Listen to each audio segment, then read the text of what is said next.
Hi, everybody. Happy Thursday. We're so excited. We have such a great interviewee today, so we're super excited to dive in, and we hope you guys are all staying safe and warm in all this crazy snow and weather we're having. Of course, we've got our great friend Kurt, who's just living up in 60-degree weather in New York. Kurt, how are you doing? Well, Sammy Joe, I'm like 2 weeks behind you. So, though I'm enjoying it today, I'm going to feel your pain in a matter of days. So by Thanksgiving, we'll be sharing the same weather. So happy Thursday, as we like to say, happy Friday Eve, but we have a super exciting guest here today. So Erik, happy Thursday. How are you, man? I'm doing great. Yeah, I just heard that it's being called No School November. No school. Yeah. So the kids have been at home, and it's been pretty wild. But a ton of fun playing with all this snow that we just got. Gee, it's almost like COVID all over again. So, but we have, I tell you, you have a fascinating business model, and we are excited to dig in. I know, people catching this live or catching this on replay are just going to absolutely love this. Sammy Joe, let's dive in, do a little intro. Erik, let's kick things off. Give a little intro to yourself, and then Sammy, we'll kick it off with a lineup of questions that we have. Sure. Yeah. My name's Erik Williams. I was born and raised here in Alaska. Went to school here at UAA and graduated with mechanical engineering. Then I did a few years down in Denver doing project management, project controls, consulting. Got to work with a lot of big name companies. And then we were having kids, so we came back up to Alaska, which is the best place to raise them, and started working at BeadedStream. So my role here at BeadedStream is the Chief Operating Officer. So I'm responsible for all the product that goes out, as well as all of the people that help build it. Excellent. All right, Sammy Joe, take it away, my friend.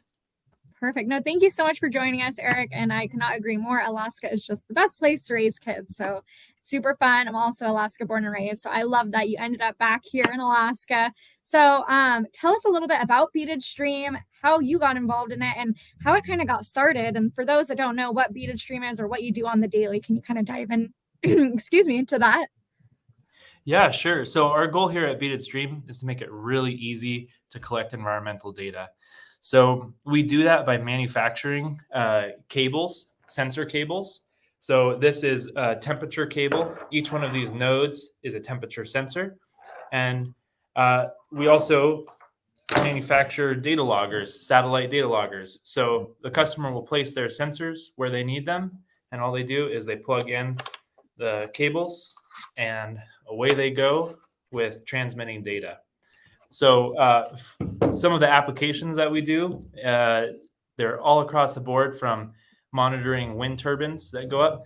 This one specifically is for ice roads. So if you've ever heard of ice road truckers, every year they have to build these ice roads up on the North Slope so that they can actually build all the infrastructure for oil and gas there.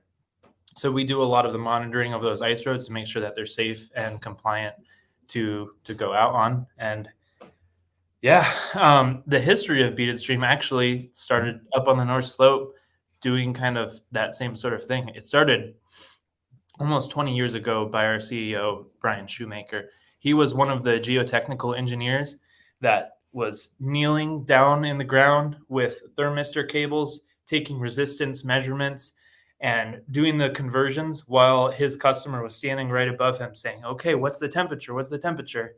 And they have to do all this offset and calibration charts. And, Brian's sweat is dripping down. He's like, there's got to be a better way to do this. So,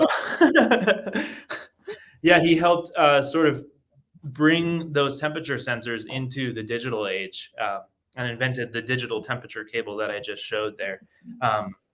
So the whole idea is, instead of having many different strands going down to each sensor, it's all on just one wire. So we can do up to 125 of these temperature cables on up to half a mile long of cable. Fast forward through the years after he invented the temperature cable, we invented the satellite data logger, because customers were like, we love having these cables, but we still have to go out to them. And they would love to just sit on their couches and see the data on their screens. So that's where this sort of came along. So Erik, how did this company come on your radar? Actually, I helped start the robotics club over at UAA, and BeadedStream was the first donor to that club. So they came in and presented. They're pretty much, it was kind of my goal to join them ever since college. Just seeing that, it's like, wow, this is so cool. There's a small company manufacturing in Alaska, and they're willing to support the community here. So it was really exciting. Wow. So that's multiple things right there. Sammy Joe, we love talking about manufacturing and like made in Alaska. And so this company just really resonated you as a college student and just struck a chord. And from the robotics club, you're like, man, I want to work at this place, dude. How did you create that path of like, what a premonition to like eventually like, walk us through that. Like, how did that happen? Yeah, definitely. It's pretty funny. It all comes back to that robotics club, because one of my friends that was a part of the club ended up working at BeadedStream, and we were just chatting while I was down in Denver, and I was saying I wanted to, go back up to Alaska, and he's like, "Hey, maybe I can get you a job at BeadedStream." So that's kind of where everything crossed, and yeah. Wow. What That's a great amazing. Yeah. Congratulations. And like, how many college kids actually end up at the place of employment that their dream is. So how cool is that? So Sammy Joe, let's keep it rolling. What next question do you have for us? Yeah, so I wanted to dive into like, why did, BeadedStream decide to serve this particular market? It sounds like, obviously, but for those that might not know, we kind of know like the restraints at the North Slope and like the need kind of is, but can you dive into why BeadedStream really chose that market? And then also like what kind of led it, like, it sounds like, you were in the robotics club and you saw what they were doing, but like, why are you super passionate about what you're doing that made you want to also go in and serve this market? Yeah, definitely. Our products are designed specifically for the Arctic, which is one of the toughest places in the world, especially for our cables, which go underneath the ground. So every year the permafrost grows and the rest of the ground freezes. And when it does that, it expands. And so when it expands, it typically rips like everything apart. And so we had to design a cable that has Kevlar in it and that's smooth enough so that it doesn't also get ripped apart. Part of the allure of it is the engineering challenges, as well as also seeing that this Arctic environment wasn't really being designed for by other engineering companies. For myself, go ahead. No, go ahead, Eric, please. Yeah, my interest in the Arctic is this is our home, and these are the industries that help provide all of the economic activity that's for Alaska and actually for the world too. So I want to see it be a more sustainable place, and I love being able to do the manufacturing up here where you can actually meet the customers and they can come and pick up the gear and look at what we're doing here. Oh, that is so cool. So let's go here for a little bit. So you mentioned the visionary, the brainchild of this wonderful company, Brian, and 20 years ago. So I don't know, Eric and Sammy Joe, where you guys were 20 years ago. But Eric, can you share, like, do you know, how did his entrepreneurial journey start? Like you said, like, boy, there was a problem that he had. And so, Sammy Joe, we do these interviews all the time. And time again, it's an entrepreneur that like they had a problem. They wanted to fix it for themselves. Somebody else liked it. Now all of a sudden that hobby turns into a business. And it's just such an inspirational story. So, for folks out there that might like, hey, I'm solving a problem. I wouldn't mind kickstarting my entrepreneurial journey. Do you like share what you know on how Brian got this thing going? Yeah, definitely. I wasn't there. I was only 10 at the time. You're 10, yeah. From what I've heard, it was exactly that. He had this own problem in his own life. And so he was still doing this geotechnical engineering, but on the side after work, he was soldering together these thermistors and these sensors to try and figure out a better way to do things. So it really started on his own kitchen table with all this like scraps of gear. And then after a certain point, you start selling it to other people, they get interested in it, and then it sort of becomes its own business. So yeah, the BeadedStream itself has lived in a lot of different places as we've grown, but we're happily here on King Street now. Awesome. Great. And hey, we might have to get Brian on the show to really dive into like his back, but thank you for sharing what you know. And again, it's like so many entrepreneurs are like, hey, here's a challenge. I'm going to solve it. And what resiliency for Brian, and to bring in to connect with the college, and now what multiple things there. Get involved with your local college, because you attract wonderful talent like Erik. So Sammy Joe, let's keep it rolling. What do you have next for us? Well, I feel like that's such a great segue into our next topic of discussions. We have Erik, and he's working for BeadedStream, and he was super excited. He connected with them in college. And we know that something that you guys do particularly well is recruitment and retention. And that's something that I feel like a lot of people, especially right now, have been like struggling with like the last couple of years, is like getting the employees, like driving them in and then keeping them happy so that they're staying. So can you talk to us a little bit about BeadedStream's like recruitment and retention practices, and what keeps you, staying and excited to be there? And yeah, certainly. I think we have at BeadedStream, we have these like core salaried people that we're retaining really, really well, but actually it's kind of the opposite for these technicians that we hire. We go out to the university and we say, hey, would you like a part-time job while you're in school? And you can practice learning some of the engineering and understanding the manufacturing. And as they go through school, we sort of have them for a few years.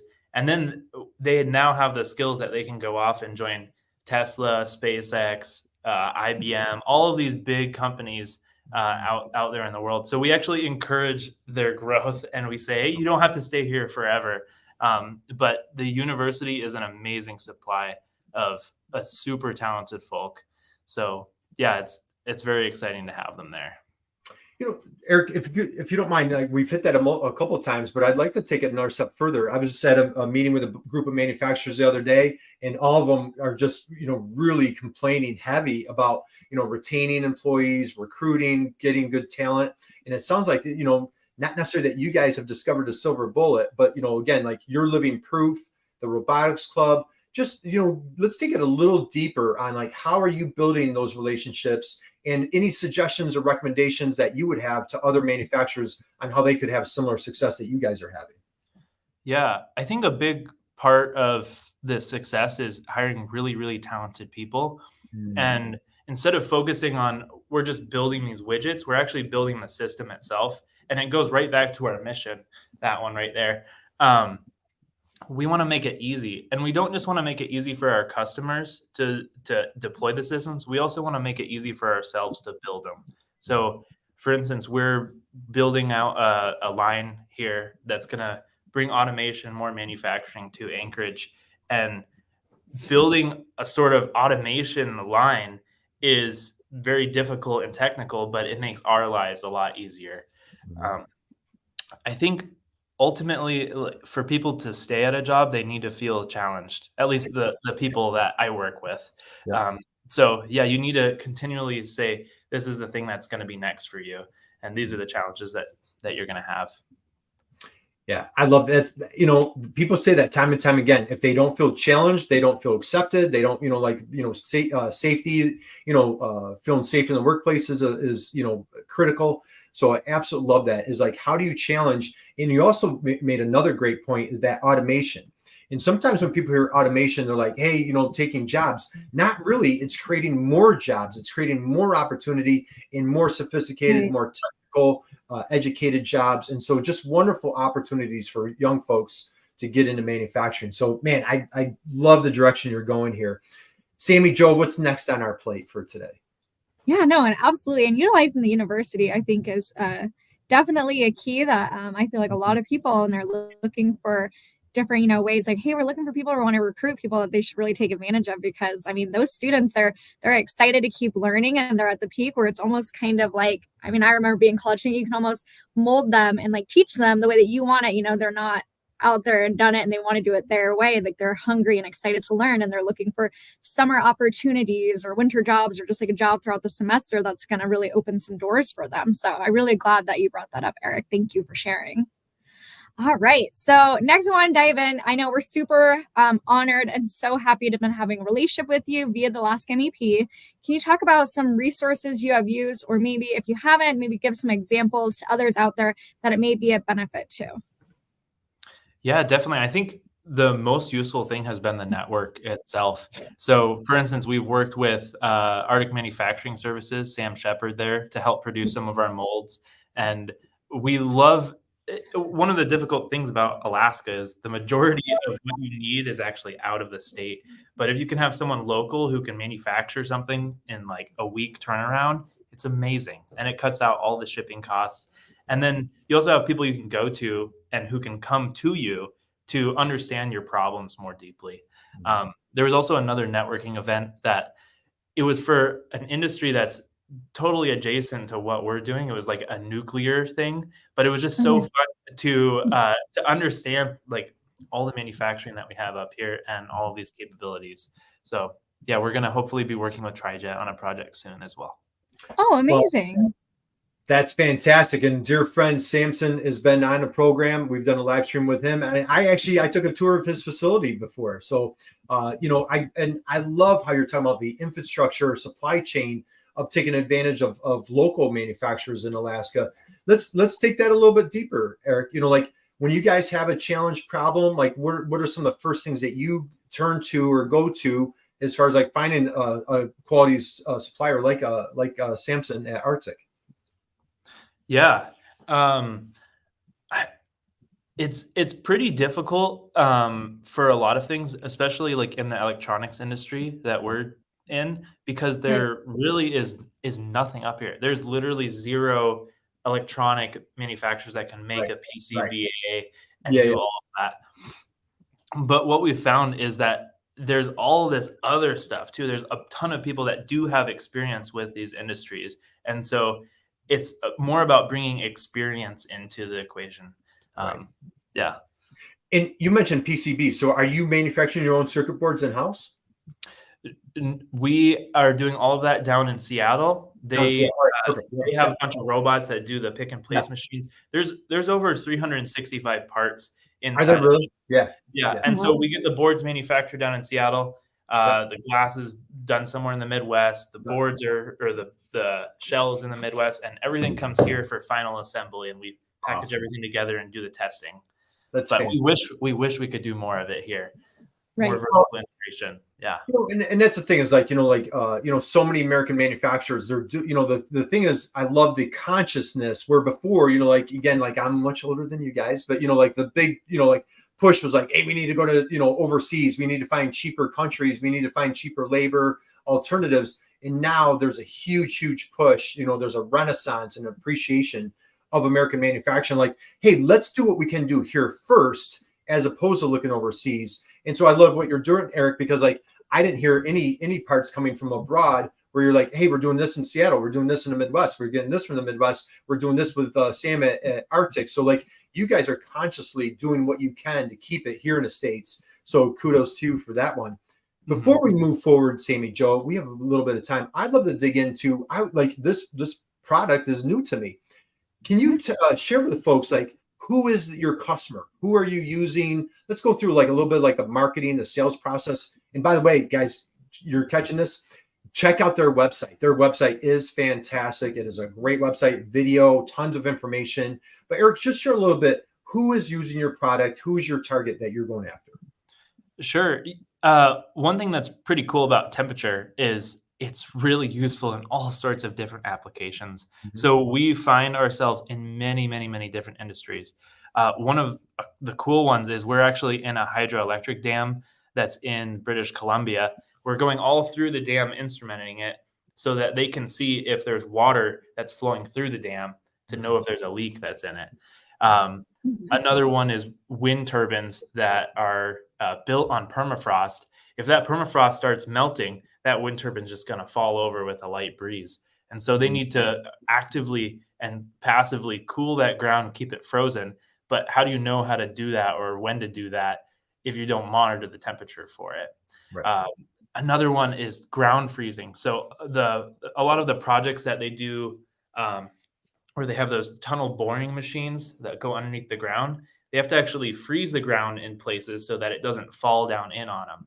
And so they'll use our cables down in these freezing loops to freeze the ground and make sure that they're not wasting too much energy freezing too much, because it takes a ton of energy to do that. I could go on and on about those applications. Yeah. Please do. Please, give us a couple more. That'd be great. There's a really, really cool project. We work with a uranium mine up in northern Canada. And they also are doing ground freezing, but they're going super, super deep in the ground. So we actually put our cables into this stainless steel conduit that's a 1/4 mile long. And we have to go out to the raceway in Palmer in order to load it. And it's absolutely just wild, the scale of this. And so, yeah, they're also freezing the ground to sort of make it more structural as well. Yeah, we've been involved in so many different countries, Antarctica, Greenland. We have, buoys that are in San Francisco Bay, buoys in lakes all across Alaska. It's pretty wild. There was even like a net zero home that someone was building in Florida, and they wanted to dump the heat into the ground passively. So they were using our temperature sensors to help know when to turn on and off that system. Well, I love that. And Sammy Joe, one line that we always love to use: the riches are in the niches. And man, what a unique, wonderful niche that this is, Erik. So kudos to you guys. I know, Sammy Joe, we're starting to come into time. Why don't you take us home with our last question? And I just had, I also wanted to dive into, so you guys are just like so spread out. I mean, you guys have touched so many different areas. And you guys are like a smaller, like we talked about, manufacturing, local company in Alaska. How big is the team at BeadedStream? Just so everyone can kind of gauge. Yeah, it's always changing. We're always growing, and people are moving off to better things in their lives. So I'd say we're about 25 people right now. 25. Wow. We won't, Erik, we won't say better things. They're moving to different things. How's that? Yeah. What's better than BeadedStream? So just kidding. No, and that is amazing. So I just wanted to like really paint a picture for those that are listening. That's, this is a local Alaska company, and like look at all the different areas you guys are touching. So that is fantastic. So the last question I love to end it with is, what are you most excited about with the future of BeadedStream? So we've been collecting data since this past couple decades and sort of building this repository and providing this for customers. And one thing that we're seeing is the customers want more out of the data that they have. So we're actually working with a couple of oil companies right now who are interested in, hey, how can we take this data that we've been gathering over the years and actually forecast it into the future to see what's happening? So we've developed a small machine learning team that takes that data, and we're doing a 30-day forecast so that they can see when the conditions they need are going to hit, so that they can do the activities that they need to do. So I'm really interested in that, because at the end of the day, the data should tell you some sort of insight. And so we're now helping customers get to deeper and deeper insights from the exact same sensors and data loggers that they were using before. And that's also helping drive our hardware sales as well. Wow.